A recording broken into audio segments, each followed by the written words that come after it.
அஸ்ஸலாமு அலைக்கும் வரஹ்மத்துல்லாஹி வபரகாத்துஹு. ரொம்ப நாளுக்கு முதல்ல இருந்தே நான் ஒரு ஃபேஸ்புக்கில் ஒரு நியூஸ் பார்ப்பேன்.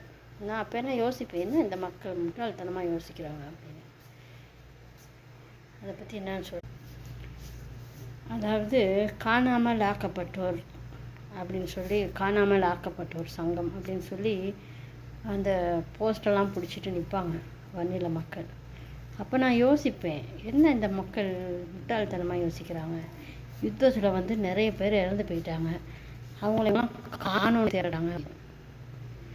அதுக்கு காரணம் அது இல்லைன்னு இந்த 2 நாளாக தான் இந்த நியூஸ்கெல்லாம் பார்த்து நான் தெரிஞ்சுக்கிட்டேன். சிரிக்கிறது கூட மனசு கேட்க மாட்டேங்குது.